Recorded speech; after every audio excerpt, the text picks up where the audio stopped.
Guys, did you know The Simpsons fell off? Even saying it ironically at this point is a cliche. But damn it, did it go to universally loved to universally I feel like this fell off. What could you expect from a show approaching its 40th season? Well, 37 is next as of writing, but it is greenlit up to that. Like any show that goes off the rails with burnout slop, much like this channel, it's very common for characters to start acting out of character. Desperate times call for desperate measures. We gotta do whatever plot we can scrap together, even if it makes no sense for what was pre-established. Homer became a villain that was heartless! Marge became a worse spouse than Homer with no severity. Who's Maggie again? Lisa goes gaga, Dan'll plan. Lisa goes gaga, Dan'll plan.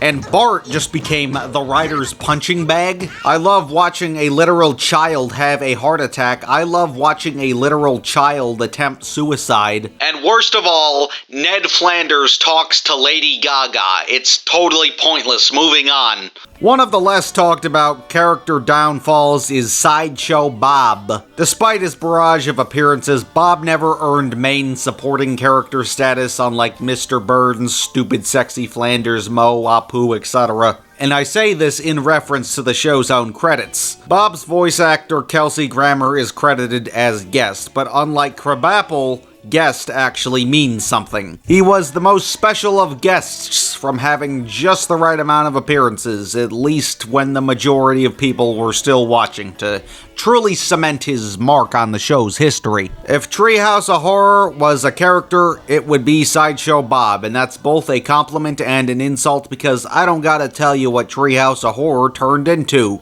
Oh yeah, disclaimer, I grew up with The Simpsons and misheard his name as Sideshow Bob because I was like 9 years old and I've just since developed the completely inconsequential habit of mispronouncing his name. That's not his name, dude. I'm never wrong! Alright. I've done it on this channel before, I've done it in real life, so if I say Slideshow Bob, I know that's not his name. I just got kicked out of middle school and started picking up bad habits, damn it.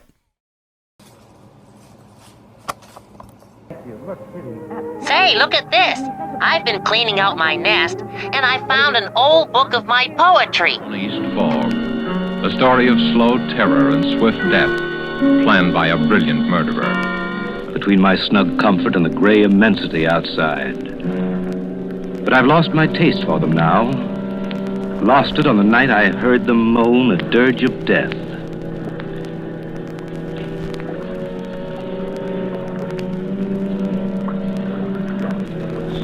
Hard enough to lose a friend. What a pleasure to meet somebody.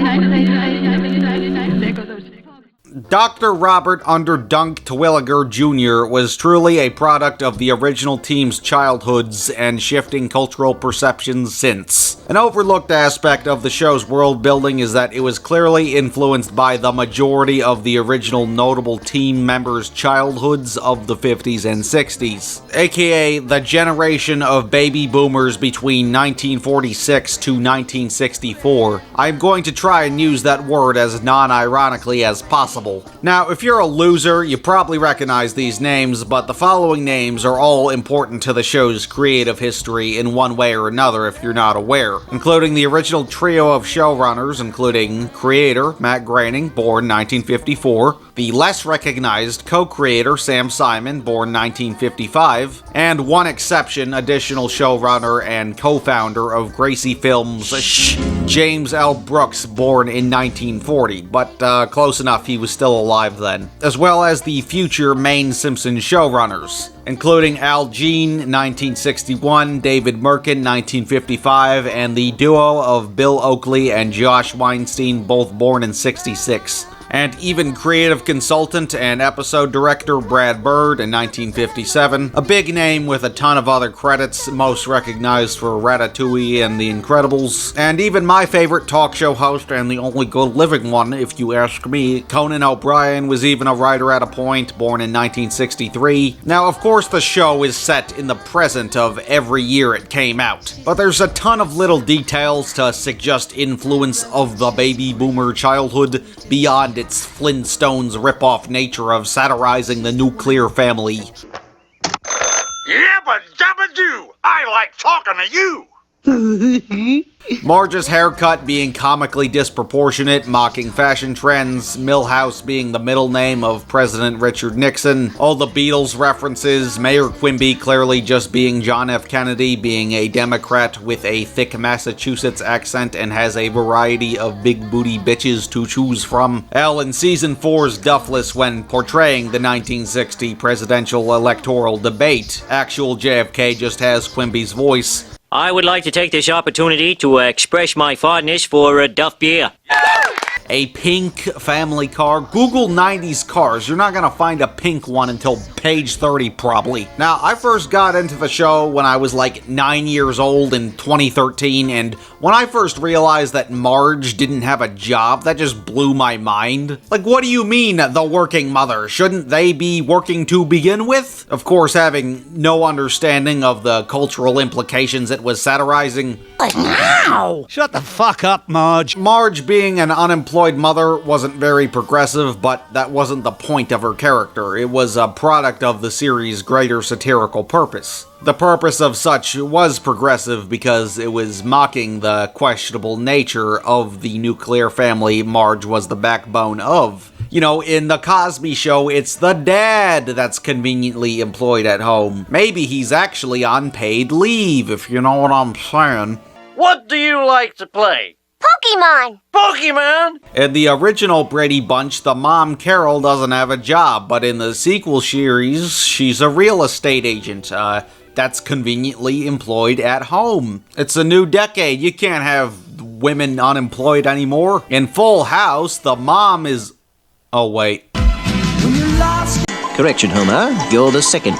That's right, Mr. Peabody! Quiet, you. Now, stuff like this is mostly just inconsequential historical Easter eggs or very obvious aspects of its Flintstones ripoff nature, but it is an overlooked attribute of the world building nonetheless. And in little doses, the baby boomer childhood is on display in the standard American present setting. So it's not really surprising, since that the circus was dead and was beginning to be associated with villainy, that one of the first things the team decided to do was have a circus villain. Of course, being based on the circus-inspired media once the actual circus was gone. But Sideshow Bob is a circus villain nonetheless. An antagonist archetype which was kind of ahead of its time. Yes, Sideshow Bob doesn't predate Pennywise and the Wayne Gacy murders, but he gets the bronze trophy, I guess. Now, today, all the common circus archetypes, clowns especially, are now associated with horror. You can't tell me Bob Dylan's Desolation Row uses the word circus non-derogatorily. And speaking of clowns, you can't have Sideshow Bob without Crunchy the Clown. Robert's position of Sideshow, referring to the secondary circus performers in a yay old-timey circus, the freaks, aka the disabled or abnormal. What would you do if I went off the air? But of course, Krusty the Clown doesn't host a circus, he hosts a circus-inspired TV show. And why? Because the modern circus, if you could call it modern, dates back to the 1700s, but was a spectacle to behold in the early 1900s. Rod McEwen, born in 1933's song Open the Window and See All the Clowns, released in 1966, captures that spectacle to families of 33 perfectly. But after World War II ended, what came out? The television, which progressively took out the circus in the mainstream. Okay, well, technically the television blew up in the mid to late 50s, but people love using World War II as a placeholder for dividing history, so I'll just say roughly post-World War II. If you're in your late 90s as of writing, then you probably use World War II as a placeholder for measuring time. And why? 'Cause Nagasaki wasn't the only boom of babies. The people in their late 90s today brought the boom to the generation that created our Simpsons founding fathers. But beyond the rise of television, yay old-timey circus also became subject to more and more controversy by animal and civil rights activist groups, with accusations of mistreating the disabled, abnormal, and animals. Even before the post-World War II era, but the civil rights movement beginning in '54 didn't help either, even if the yay old-timey circus was less in violation of its main priority, racial inequality. The equality consideration factors by the general consumer didn't help, but that doesn't mean that the sideshow performers didn't take any cues from minstrel show performers, like they got the makeup, might as well reverse Michael Jackson. The disabled weren't strictly sideshow performers, but anything goes. I'm number 1, you're number 2, performers at large, but I am larger than you. The 1932 film Freaks was an adaptation of the short story named Spurs from 1922 and was extremely controversial at release. This is the result of the movie's commentary on the mistreatment of the disabled and abnormal, but is now regarded as a masterpiece by modern audiences for its progressive commentary. And this was in 32 towards the end of mainstream circuses. And coincidentally enough, it was even parodied in Treehouse of Horror 24 with the segments Freaks No Geeks, but I didn't say sparingly parodied. They don't even homage the most famous scene, you know the one. So the circus started closing and the performers hit the new scene, the TV screen, which eventually created circus-inspired shows, mainly with clowns, because they were a symbol of joy rather than fear at that point. I'll be referring to these post-circus but circus-inspired shows as boomer circuses. George Bush doesn't care about black people.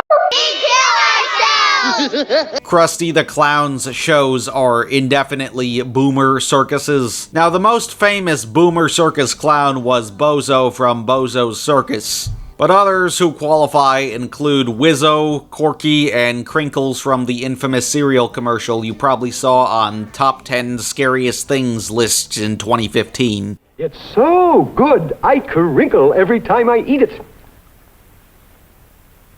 Yep, no matter what other rice cereal you've ever tried, you'll love post-sugar rice crinkles best of all. Honey and sugar make it different and wonderful. A circus of fun to eat, so you crinkle on down. However, the specific inspiration for Krusty the Clown was the far more obscure Rusty Nails, portrayed by James H. Allen. Krusty is based on a guy that both Matt and I knew in Oregon, kind of roughly, who actually had a kids show in Oregon, didn't he? Krusty the Clown was based in part by a clown in Portland, Oregon, who had a TV show. The clown's name was Rusty Nails. Yes. He's a really sweet clown, actually, with a Christian message sometimes. But he had the scariest name I've ever heard of any clown. I know a porn Rusty actor by the Nails. same name. They don't see us enough. As you point out, they're seeing animation up there on the screen, and how can they relate to a frog or puppets, which are valuable and so important? Remember when the circus came to town and you were frightened by the clown? Rusty's show is mostly lost media despite running from 1957 to 1972. The 3-ish decade run is why Krusty is often portrayed as a veteran of his industry, often flashing back to old shows for comedic effect. Now what you've been waiting for, another long raga by Ravi Shankar. Shankar. Groovy, man. Those types of Krusty's jokes are a product of his inspiration and not just an opportunity to satirize media standards and trends of prior decades. And Krusty rhymes with Rusty, and pies also have crust, and clowns be smacking each other in the face with pies and shit. Now, beyond the role of sideshow performer, Bob is still a product of cultural perceptions, a circus villain before they were cool, although a very different type of 60s clown sideshow character offstage villain, a boomer circus villain. But the more circuses were obscured by the public, the more it became a location of dread. You know, people were going to the circus during the wars, even if they weren't kicking Nazis in the balls overseas. In combat or not, it was not a pleasant time to be alive, like that gives the bubonic plague a run for its money. Clown's exaggerative features are supposed to be joyful, but it became interpreted as a threat by the general public.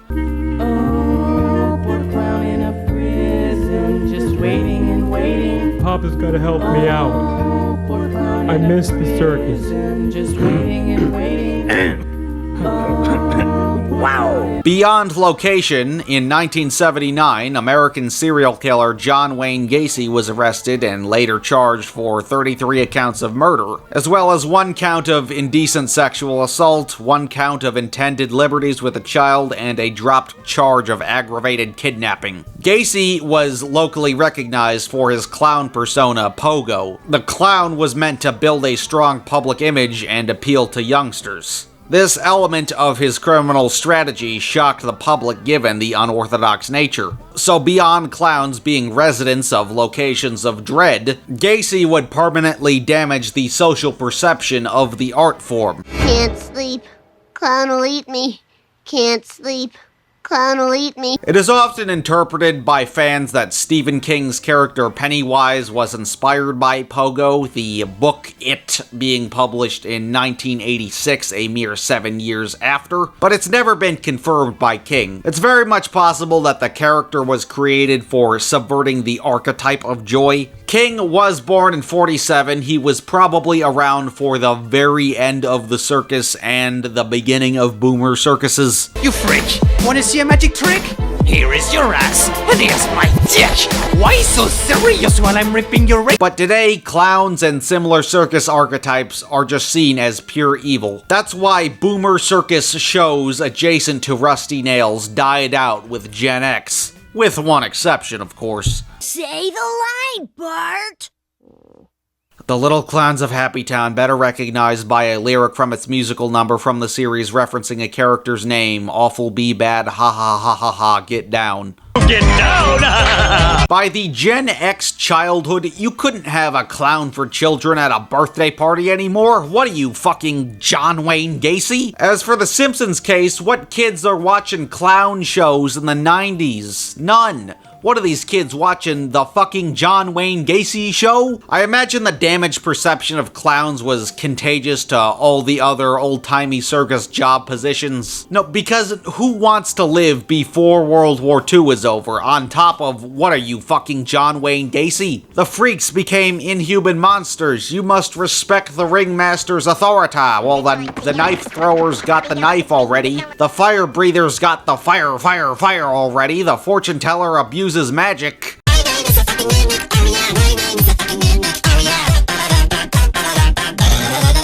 Oh, get down! They're all heartless villains. Now, Bob's conception of let's make a boomer circus villain is just a personal assumption of mine. That's never been confirmed. In his case, we only see the mistreated freak, but he's not intellectually disabled or abnormal. Well, besides his feet, which can be resolved with shoes he can clearly obtain. Because he's a boomer circus sideshow performer. You can't get away with that type of treatment and exploitation post-World War II and post-Civil Rights Movement. Unless you're Maury Povich. A very different type of circus villain, but his entire motivation and recognized alias originates from his boomer circus position. And hey, maybe all of what I just said could be a bunch of liberal bullshit and I'm looking into American history just a little too deep. But the only thing that's ever been extensively confirmed about his inspiration is his personality inspiration. Dr. Fraser Kane from the Cheers cinematic universe. Rip Norm. Even to the point where Fraser's actor, Kelsey Grammer, was chosen to play Sideshow Bob. Sideshow Bob is basically just Frasier, but boomer circus villain. But how did he even get him? He's fucking Frasier, chica. Well, Sam Simon wrote and produced on Cheers, and Kelsey Grammer also made an appearance on The Tracy Ullman Show in 1987. So this Cheers writer would be influential in copy-pasting Frasier, but to make him evil in the show he co-created.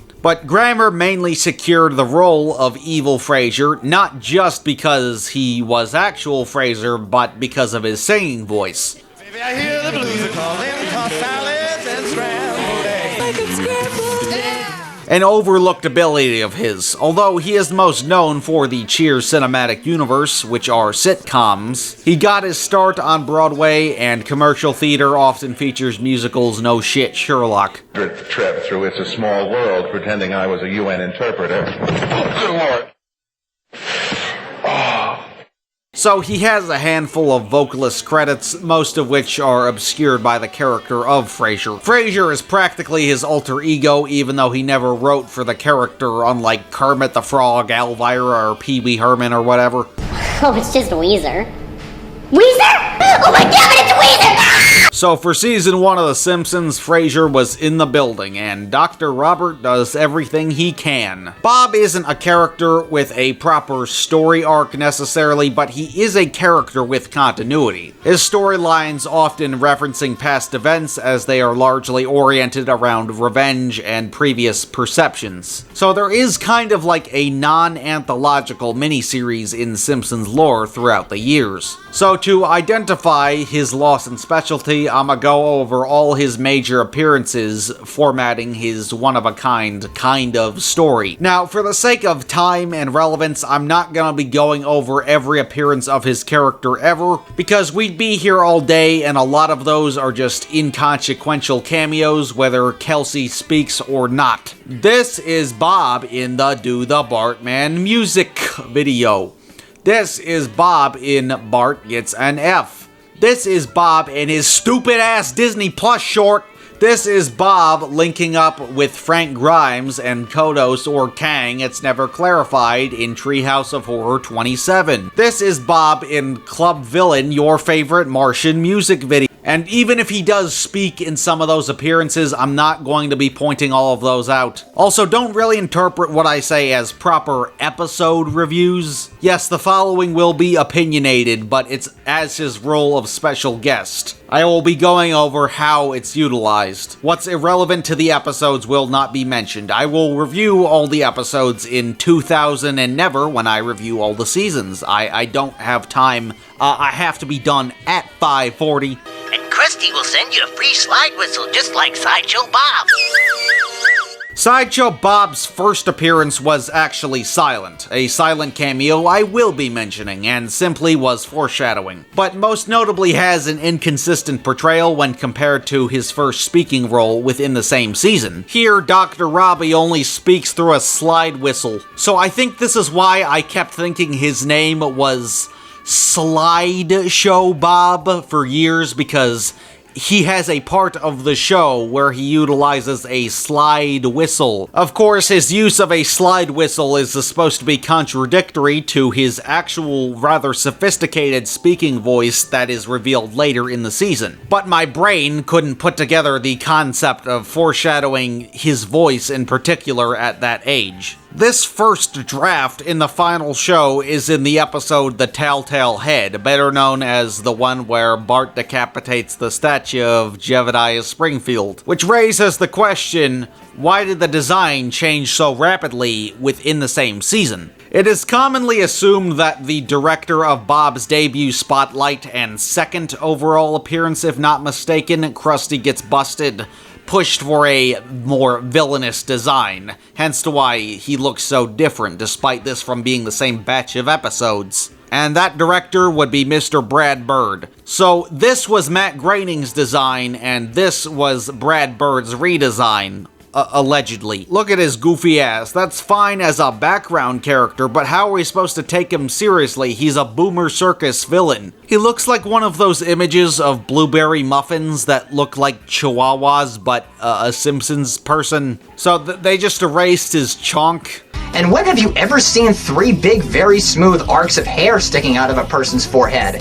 I haven't. Now, keep in mind, Brad Bird was mainly a creative consultant on the first 8 seasons, and this is the only episode he has a full directing credit for. But he does have a co-directing credit on Season 3's Like Father, Like Clown, as well as the Do the Bartman music video, which isn't an episode. But in retrospect, Bird has since been highly acclaimed by fellow team members of the era, being credited for influencing a cinematic edge to presentation decisions. Bird taking the approach that the animation should be structured more like movies even if they're sketching the whole thing from scratch. Stuff like homages through framing and altering color choices can be traced back to Bird's consultancy. One thing I dislike about the HD era episodes, aka season 20 onward, not to be confused with the synonymous digital era, aka season 12 onward, is that they don't play with the colors at all. It can be very saturated at times. Google any random clip from the 2010s onward. It's probably gonna be really bright. Hell, Google any Treehouse of Horror from the 2010s, aka 21 to 30,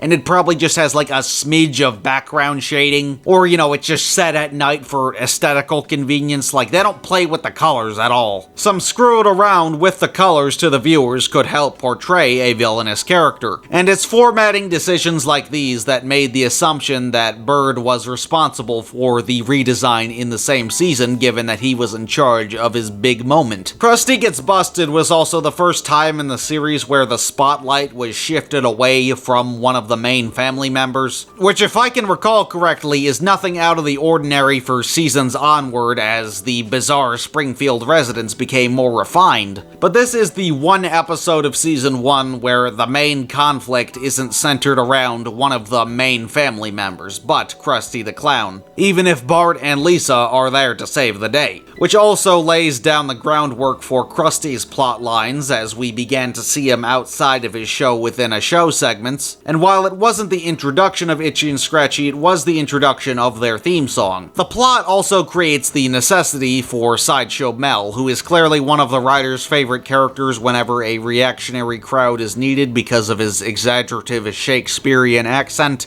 Back in my day, we had people who stood up to ruffians. We called them men. I agree with the hideous crone. Hell, this was also Kent Brockman's first TV monologue. So there's some pretty foundational elements both in regards to characters and structures. But it is still season 1 at the end of the day, so not everything clicked instantly. But Bob oddly and honestly clicked instantly. But of course, additional attributes would be applied, but only expanding upon what was relevantly established here. His Fraser-pilled taste in art, his big-ass feet, his yee-yee-ass haircut, and most crucially, his mastermind with tragic flaws. Showrunner Al Jean has compared Bob to Wile E. Coyote in that they are both intelligent, but their plans are always foiled as a result of being blinded of their arrogance of superior intellect. There's always a domino or two revealing the mystery. And here, the mystery is genuinely well hidden for a twist villain as long as you're not aware of the character's future or the trope based in historical mistreatment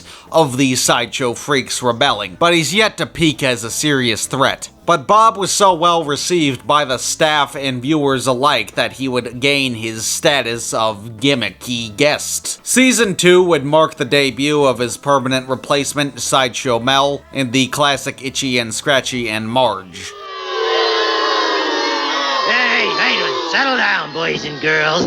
In which the elephant in the room of Krusty having a sidekick or not is answered, with the introduction of Robert's replacement, further implying yet another status quo change of Bob for the moment basically permanently being in prison. Unlike, say, Snake or Fat Tony, who just show up and get in and out whenever convenient. Bob not returning to the spotlight until Season 3's Black Widower for another mystery plot, but it's not a really whodunit, it's a what's he gonna do, a good subversion in the tense building of continuity. Considering the introduction of Sideshow Mel, the writer saw that there had to be continuity for his grand return. After all, he's a special guest, you better treat him as special. But for the antagonist's role for the second time, it escalates his perception as a threat. First, he was willing to impersonate and rob, but now he's willing to murder. The team clearly trying to make him more of a threat with each progressing installment through this unofficial mini-series of sorts. He's back with a vengeance, but only by a notch, and that progressive notch is satisfactory, but when it goes too far is where things start to fall apart. But not in Black Widower. Bob marrying Selma Bouvier, failing to realize the Bouvier name is legally related to the Simpson name. His failure to foresee the threat of her extended family before marrying and attempting to murder such. Bob pridefully taking effort to portray himself as a reformed criminal, believing that's enough for his extended family to trust him. And as we now know, he'd escalate to straight-up attempted murder of a child, but it's great that we can start with murder of an adult. But a minor detail of Bob's portrayal here is the establishment of his conservative Republican political views. So when he says, "You can't keep the Democrats out of the White House forever, and when they get in,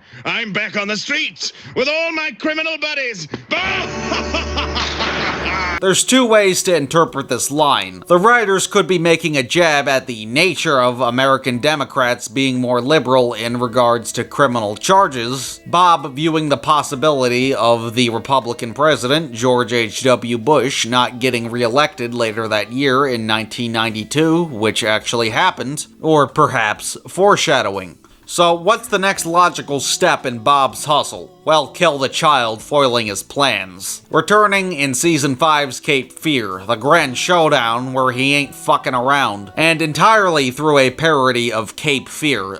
They spelled it different. Specifically the film adaptations from 1962 and 1991. The original novel being The Executioners, released in 1957. And for a nicher parody, it flows perfectly and doesn't come off as bizarre for canon in universe. Cape Fear is a very unorthodox crime story about a former convict taking revenge on the lawyer responsible for his imprisonment. So there's nothing out of the real world despite the genre's extensive reliance on supernatural shock. So what was originally used for shock in a desperate measure for stalking to murder is transformed for comedy. The setup wastes zero potential. It's one great joke after another while not eliminating Bob's presence as a legitimate threat willing to murder.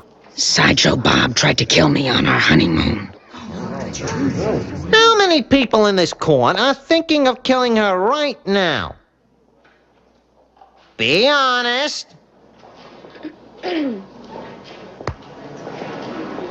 It's a silly version of a pre-existing story, but still has the drama when necessary. It's a perfect balance that makes an iconic episode. So now that he was an attempted child murderer, what should he do next to escalate the character's villainy? Well, abuse legal prosecution against Bart Simpson. In Season 6's Sideshow Bob Roberts, which I think is a very underrated episode in general, not just an overlooked appearance of Sideshow Bob. Additionally, just like Cape Fear, casually but less obviously parodying media canonically in universe. Here, through the 1992 film Bob Roberts, featuring the comical rise of ultra-conservative Bob Roberts. But how would Sideshow Bob squeeze his way into the government? Getting rid of Mayor Quimby, the Democrat with a thick Massachusetts accent who has a variety of big booty bitches to choose from. So there's only one additional thing this could be parodying: the 1960 United States presidential election between John F. Kennedy and Richard Nixon. And if you've seen Futurama, then you'd know how much Matt Groening and friends love Richard Nixon jokes. Nixon's back! And notice how I didn't say Nixon's middle initial M as in Milhouse. Nobody likes Milhouse! Prior to The Simpsons, Matt Groening made the comic strip Life in Hell, which had a similar satirical edge. And in a panel subtitled What to Name the Baby, Milhouse was listed under No Longer Recommended. And I wonder what historical figure of both his childhood and young adulthood inspired that. If you're not American, Richard Nixon is probably the most recognized deceased United States president, but often not for good reason. He is the only US president to resign after controversy, further diminishing his credibility as a leader. No matter how much revisionist propaganda his Heritage Foundation posts on their YouTube channel. So whether you were alive under his administration or not, he is undoubtedly a comical villain of American history. So to just make a fictional comic villain a stand-in for a real-world political comical villain the creator and friends shit on the regular already just adds up perfectly,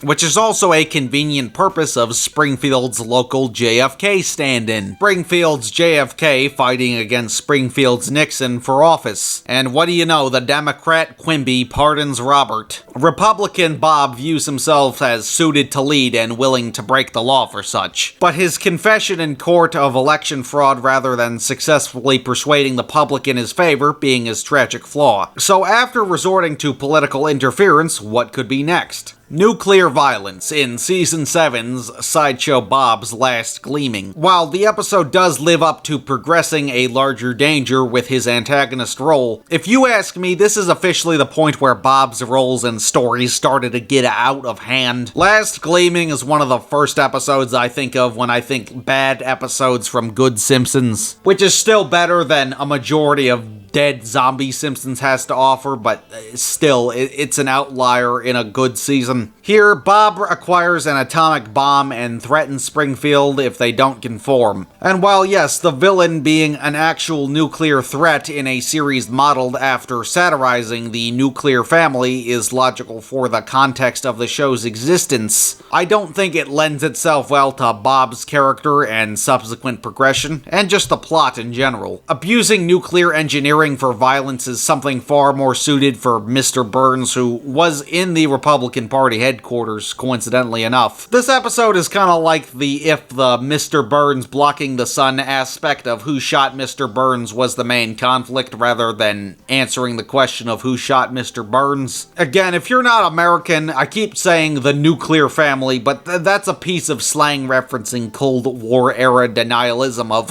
what was considered the perfect family. Because what happened to end World War II? 7, 6, 6. Yeah, I don't think a boomer circus villain should be a attempted war criminal. That's way more extreme than election fraud. But also, nuclear war doesn't seem very Frasier adjacent. I also think Bob gets a bomb in an incredibly and not satisfactory plan as a result of his criminal genius. And Bob Roberts, Bob the Master Manipulator, tricks local conservative talk show host Birch Barlow that he was unethically imprisoned. Barlow being based on Family Guy guest star and nothing else, Rush Limbaugh. So there's a climactic build-up that allows political satire in addition to homaging Bob Roberts. But in Last Gleaming, Bob escapes from the authorities while on community service and attends an Air Force show and impersonates his way into an Air Force base where he finds an atomic bomb. One stupid convenience after another. And why? Well, because its main source of parody is also revealed in the title, once again, Twilight's Last Gleaming from 1977, based on the 1971 novel Viper 3, as well as some of the black comedy of Stanley Kubrick's Dr. Strangelove, aka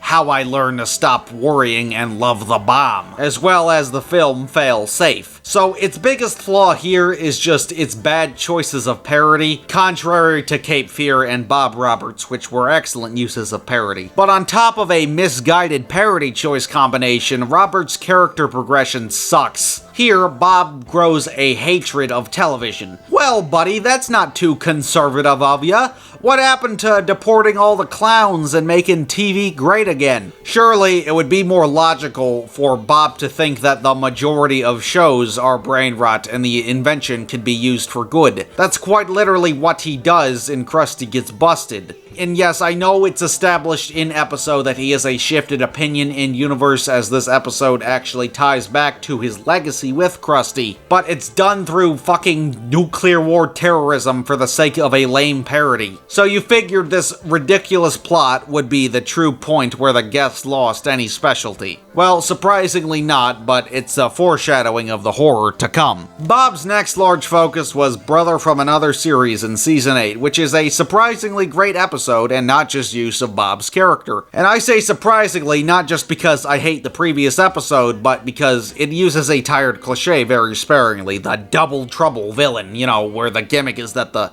villain is back, but this time there's more. While it's intended for an extra threat, it often leads to quantity over quality. It's Goosebumps book-level villainy. But the introduction of Cecil Onderdonk Terwilliger was a great way to expand upon the character. Cecil being portrayed by David Heath Pierce, aka Dr. Crane Niles from Frasier, aka Frasier's younger brother. Their dynamic is basically borrowed here, much like how Bob was just Frasier but evil. This is basically stealing for a good cause, so who the fuck cares? And that was a good call for reference humor. Obviously, the two actors have experienced chemistry with each other, which allows another great use of the bickering brothers cliche. Man, fuck you. I'll see you at work.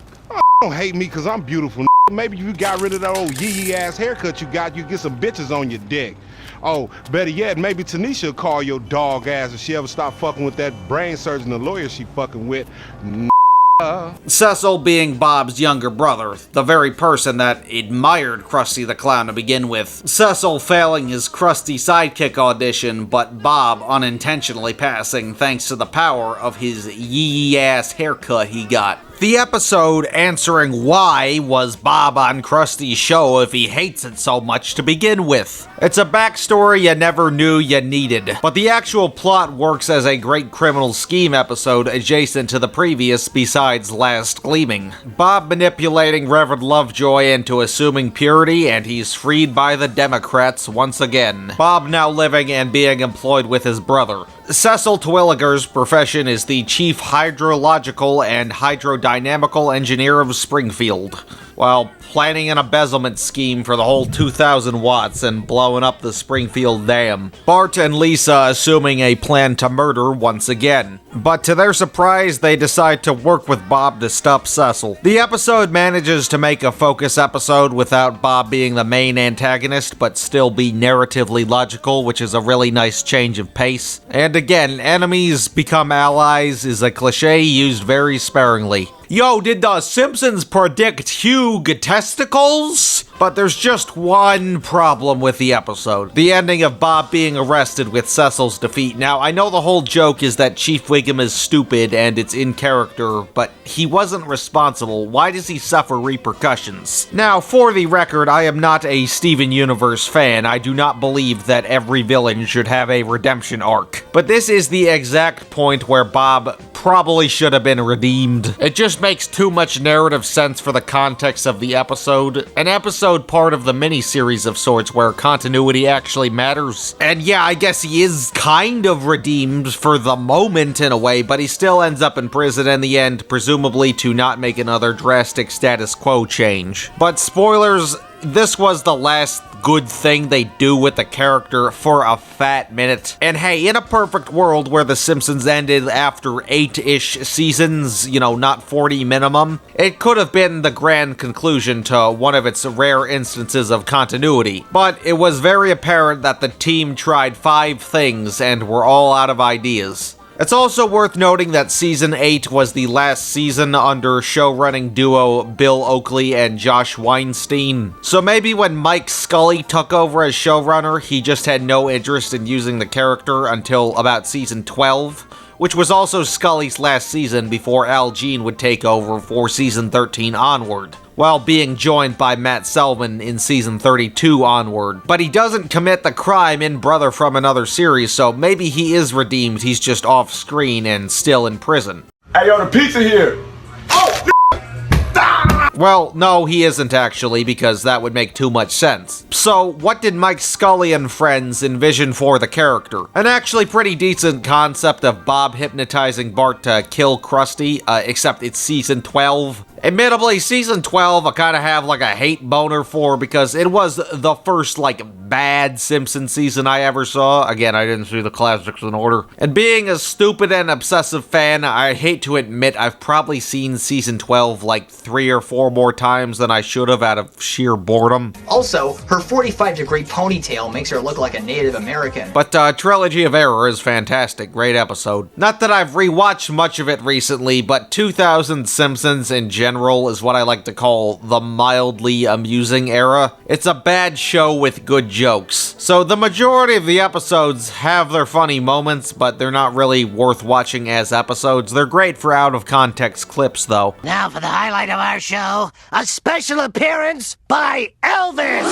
Well, it's Rick and Krusty is hosting a retirement special, which obviously doesn't stick around. And Bob also gets a job at Springfield Elementary, then plans a terrorist plot hypnotizing Bart and strapping a bomb to him while attending the special live so he can kill both Bart and Krusty. Bart conveniently snaps back into reality at the last minute, turning an attempted murder into a reconciliation. The episode is super forgettable, and I like what they're trying to do, at least in the end, with canonically addressing the role and legacy of Sideshow Bob throughout the Krusty the Clown media history. And it's a better combination of Bob resorting to terrorism than Last Gleaming, but it's still season 12. But in the Al Jean era, Bob would start appearing every couple seasons or so. Next, in season 14's The Great Louse Detective. Homer is a victim to an attempted murder, so they hire their local former Simpson attempted murderer, Sideshow Bob. Correct me if I'm wrong here, but I swear a lot of these post-Prime episodes are just hell-bent on whatever random character combos they can come up with and then just doing whatever with the previously unexplored, which of course lacks substance. Look, maybe I'm misremembering, but this is just one of those episodes that relies on a random character pandering, which is not a good thing because it's just random. And then Lady Gaga talks to Flanders. It's totally pointless. Moving on. Yeah, I guess you wouldn't expect a Homer and Sideshow Bob team-up episode, but why should they? It doesn't do anything interesting, but the ending is surprisingly memorable because it's a complete middle finger of an ending and garbage fan service. It turns out Frank Grimes Jr. was attempting to murder Homer, but Frank Grimes Sr. was Homer Simpson's self-proclaimed enemy in season 8's Homer's Enemy. Yo, Frank Grimes is even on the spine of the Season 8 DVD box set, which is probably the highest honor you can get. Actually, no, it gets better. Homer's Enemy. This is easily one of the darkest episodes The Simpsons have put out. What's up, my nigga? They clearly just wanted to bring Frank Grimes back, but oh wait, he's literally famous for... So he has been referenced a ton of times, both onward canon and non-canon. So the downfall of Sideshow Bob and the downfall of Frank Grimes via fan service rabbit holes tie together. And you might ask, well, how does Frank Grimes have a son? I thought he was jealous of Homer having 3 children, one that owns a factory. No story, no motive, no reason, and no background check. Wait, Frank Grimes wasn't married? How could he have a son? He happened to like hookers, okay? Which doesn't seem very in character for Grimy because he's distributing United States currency to prostitutes for sexual intercourse pleasure. Frank Grimes is a real-life hard worker. Isn't that why people liked him? Surely he'd earn his chances in the coochie slot by not cheating the system with some dough. Complete middle finger comes out of nowhere, so Bob helped Homer Simpson.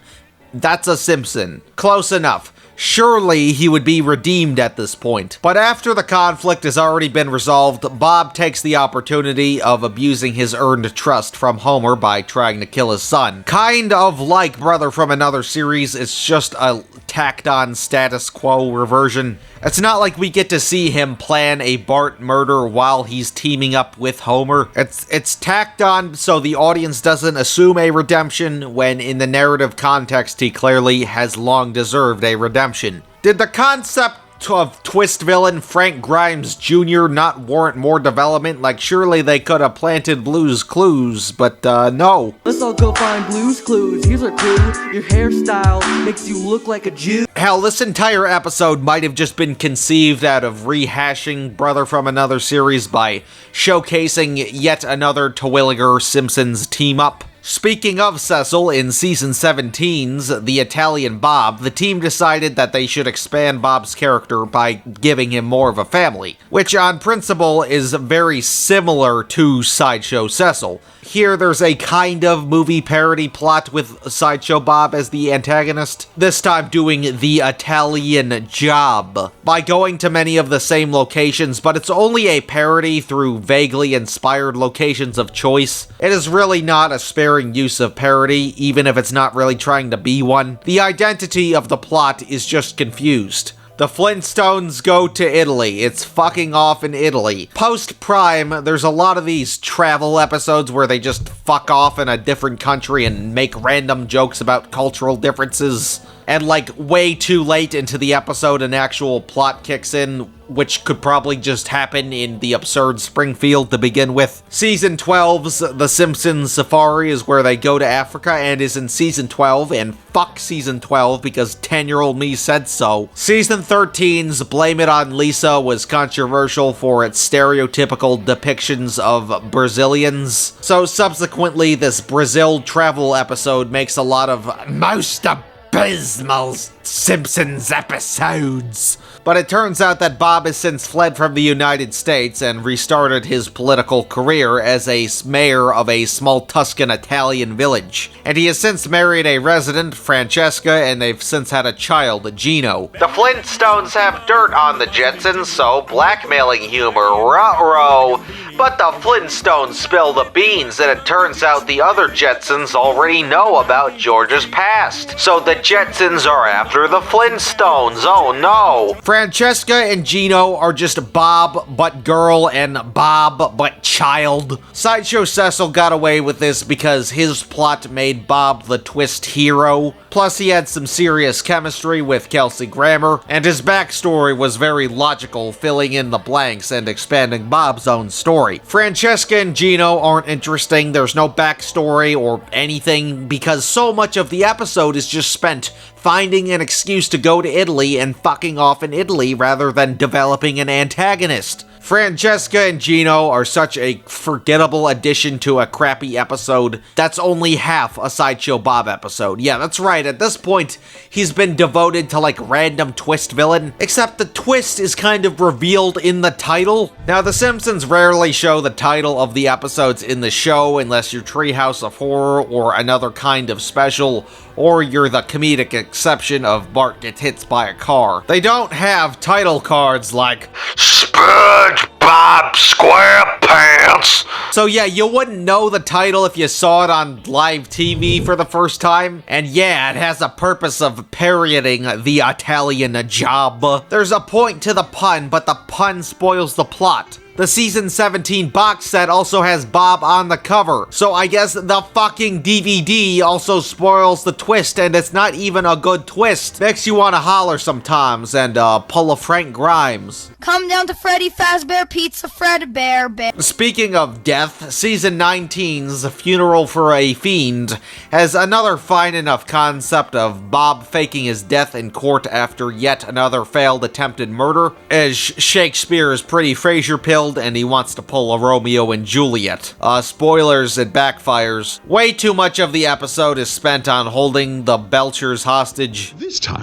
to liven up my tale, I brought along some visual aids. Just call me Slideshow Bob. Okay, actually, that might be the reason why I kept thinking his name was Slideshow Bob. I misinterpreted this completely minor joke from an episode nobody cares about. The only commendable thing this story does is its attention to detail. It continues the inclusion of Francesca and Gino and even bring back Sideshow Cecil, and that includes David Hyde Pierce. And it turns out Bob's entire family was help pulling off his fake Shakespearean death. We also get to see Dr. Robert Terwilliger Sr., which was a nice attention to detail to remember that Sideshow Bob is a junior. Robbie Sr. is played by John Mahoney, aka Martin Crane, aka Frasier's dad. It's only appropriate. We also meet Bob's mother, Dame Judith, no notable Cheers credit. She's attractive and is the size of an average human mother. Even if there was some thought in the concept of the family members, it's just another pointless family expansion. For the second time in a row, might I add. Speaking of continuity, this is where Francesca and Gino were completely thrown out of the picture. They are never acknowledged in series history again. But that's like his wife and child that he lives with.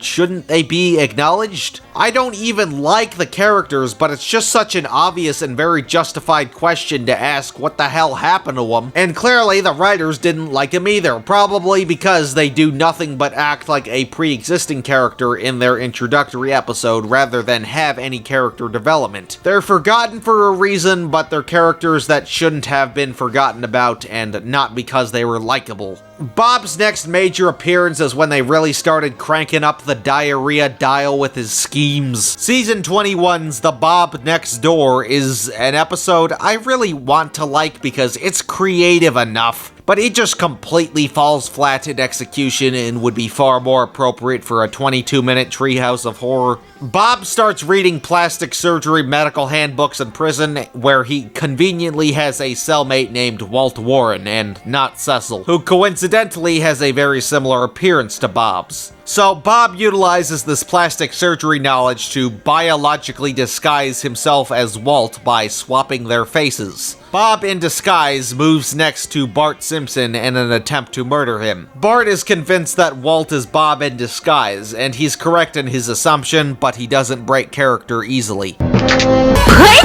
those grippers away! It actually seems like a pretty fun Vanderloop episode, but it's just not funny and super dry. It's season 21, but this one would have been great if it came out decades earlier. Not a terrible episode, but this is what cemented his new character trait of just flat out evil scientist now. And yeah, I think cutting people's faces off with plastic surgery and reattaching them is just a little too out there for the canon universe. This episode might be the most gory non-Treehouse of Horror, which is clearly what it should have been to begin with. Here it comes. Worst expression of the whole fucking show. Whoever came up with that, go hurt yourself. For all the children you gave nightmares, please. A lot of people sound like Sideshow Bob. Like Frasier on Cheers. Or Frasier on Frasier. But evil scientist Bob would continue in The Man Who Grew Too Much in season 25, where it turns out Bob is running a chemical engineering plant which Lisa takes issue with. But what's his motive? He's only trying to copy the DNA of historical figures so he can acquire their skills and his genetics. But that's only half the episode. Bob is still downgraded to unrelated plot status. The other half is Marge volunteering at church counseling to convince the teenage cast to pursue abstinence. Because that's what I think when I hear Sideshow Bob episode. I hate episodes of any show where the two plots aren't the result of the same conflict and they just vaguely tie together in the end or don't tie together at all. Like, what happened to Sideshow Bob's grand return being an event? Imagine season 25 was the last season and this is how he went out. Well, I guess they tried to make Bob an event again with his next major appearance in season 27. As the star of a segment in Treehouse of Horror 26. Yes, it took them 26 Halloween specials to finally use this attempted murderer circus villain in this type of setting as the protagonist. Well, the segment Wanted Dead Then Alive sees Bob successfully kill Bart, but subsequently have an existential crisis after he succeeds. And evil scientist Bob continuously brings Bart back to life just to be murdered again. It's a 7-minute segment and it tries to be like a character study piece, but there's hardly enough time for there to be any weight to the situation. And I know last Simpsons video I said I stopped watching the show at 26, but it turns out it was 27. Because I can remember Fox hyping this segment specifically up a ton back in the day. Maybe I'm remembering it a little more dramatically, but it was like, oh shit, he's finally gonna kill Bart. Dude, I thought this was gonna be one of those rare lightning in a bottle ideas that would actually work. But foolish 11-year-old me for expecting a masterpiece in season 27. But this surprising non-canon misadventure would be influential to the main canon of trying to have a psychological edge to Bob's motives, which is logical enough but not used sparingly, which is seen in season 29's Gone Boy, aka a pointless Christmas special that's more of an episode canonically set in December. On a Christmas vacation, Bart gets lost in the woods and he finds like a bomb underground shelter base thing. More like Alvin and the Shitmucks! Meaning that he goes missing and it's up to the prisoners doing community service to help find the child. Bart is mistakenly declared as deceased. Dr. Robert, doing everything he can, reads the news today, oh boy, and has an existential crisis. Milhouse also coincidentally finding Bart, and Bob finding Bart and Milhouse together, with him being conflicted whether to murder for a 2-for-1 special with the nuclear weapons within the shelter. The existential crisis stuff is logical enough, but it's not used sparingly, and I think that's an issue that can apply to a lot of burnout slop Simpsons plots. A redemption was long overdue, and here making him comically bipolar in his motives. It feels like the writers kind of want to redeem him because it just makes sense, but they also don't, so they could use him as an antagonist again. Bobby's conflicted because the writers are, leading to attention deficit storylines for his future. The lack of his story just ending being a greater issue of the show never ending. What is there left for him to do? Speaking of continuity, at the end of this episode, Bob inexplicably is seen living in a lighthouse and becoming a crazy old lighthouse fella. But how did he get out of prison and become a lighthouse madman? Well, that's not explained until season 31's Bobby It's Cold Outside, in which we see his prison break. So, Bobby still has continuity when it's convenient for the plot. Fantastic. And if the title didn't give it away, this is another Sideshow Bob Christmas, and it just feels like two pre-existing gimmicks slapped together for the second time in a row. But at least this one actually has a point for its Christmas time setting. Here, Bob is a Santa actor at a local Santa's workshop. Okay, Bob is a performer. Logical enough concept, but again, conceptually illogical, doesn't equate to anything meaningful. And somebody is stealing people's Amazon packages, delaying Christmas. Bob being out and about in a Christmas seasonal position, he is suspected to be responsible for the robbery. Further evident by his initials on the clue, SB, a callback to Black Widower acknowledging Robert's coincidental initials with Selma's. But it turns out it's not either, it's Smithers and Burns. Yet again, Bob has been demoted from main antagonist status. The episode also ends with a parody of Baby, It's Cold Outside, a Christmas song written and performed by Frank Losser but heavily popularized by Dean Martin. The song details invitations to stay inside during the cold winter of the holiday season and drink alcohol, but in the late 2010s became subject to controversy as it was interpreted as a glorification of date rape. It's the Charlie Brown's racist Thanksgiving of Christmas songs, if you will. So, the episode at the very end satirizes the shifting cultural perception around the song by having Bob's lighthouse mad woman neighbor, Cassandra, making the moves on him and making him sign a snuggling contract, addressing a comical form of consent over the tune of the song. So he has an entire musical number with a new love interest, and I bring this little sketch up at the end of the episode, not because it's really relevant to the plot or his character development, because surely this is a plot point they're setting up, like this is his new relationship or something. Nope, Cassandra is never seen again. This will come back later. Bob's next major appearance would be in Treehouse of Horror 34 in season 35. But one thing worth noting is that season 33 to present is argued to be a renaissance in the show's history by fans. This could arguably be attributed to new staff after Disney's acquisition of 20th Century Fox by Disney now owning The Simpsons and maybe being a little stricter about quality control. Of course, there were awful promotional shorts, but on the contrary, arguably the main show surprisingly improved to fans who were still watching. Again, I stopped watching after 27. I haven't seen the arguable Renaissance seasons in their entirety. I have seen some cherry-picked episodes, however, so I will never deny that there are some good bits in the modern era. Yo! Ah! With your faithful French fry elf who sometimes eats the paste. But even more surprisingly, season 35 would sparingly use Bob for the first time since season 8. Speaking of 8, the segment 8, which is a combinational parody of The Silence of the Lambs and the horror movie 7 released in 95, it's a hypothetical of what if Bob killed Bart in Cape Fear? Lisa being traumatized by Bart's murder, she pursues criminal psychology as a career path. And all these years later, she has no choice but to team up with Sideshow Bob to figure out who's been committing all the recent murders in Springfield. Lisa herself is the killer, getting herself arrested so she can murder Bob in prison as an act of revenge. With a little help from Maggie, also impacted by her brother's death by pursuing law enforcement. And even if I just spoiled basically the whole thing, it's genuinely good fan service, and I actually highly recommend this segment. Oh, and relevant enough to Bob's character portrayal, They replicate Cape's fears beginning in the digital age, and I wish every scene in the show looked like this.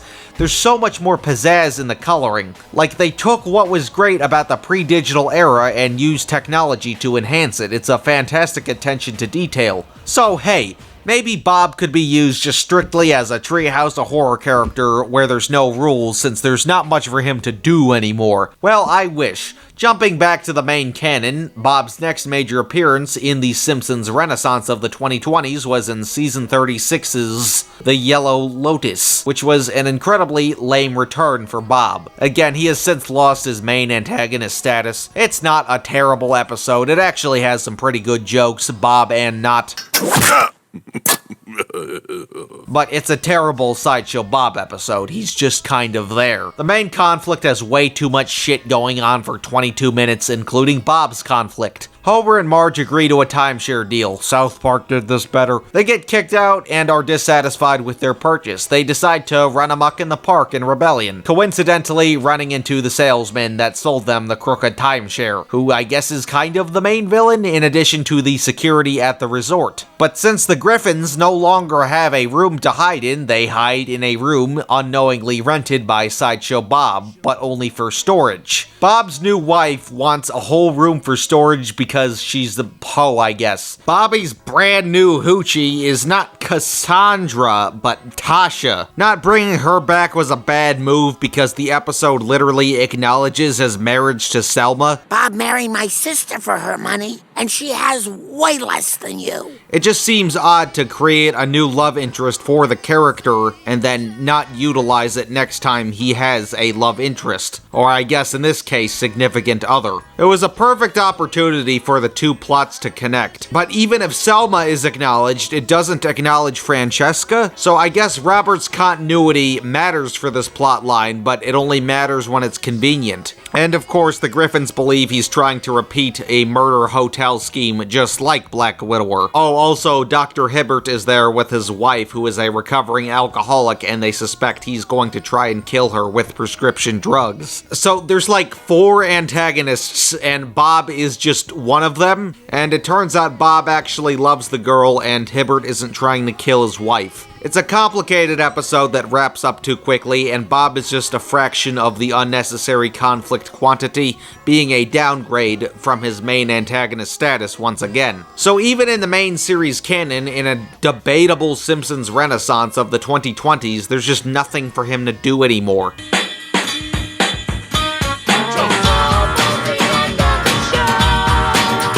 He went from a true event of a character in spite of one dud episode, and just lost his magic like any other Simpsons gimmicky episode. And now he's just a product of uncertainty for being a hero or villain. An absolute downgrade from easily one of the most memorable villains in fiction in his prime. But again, for narrative quality, just flat out kill him or redeem him already. And explicitly redeemed, not flip-flopped. Brother from another series would have been the perfect opportunity for a redemption arc. So if we could get something similar to that, acknowledging his history, it could make for an interesting episode. Or hell, with the show approaching its 40th fucking season in 4 years, assuming that could be the final fucking season, we could have a great final showdown between him and Bart, final for real. But for now, he's just not what he used to be, not what he used to be, not what he used to be.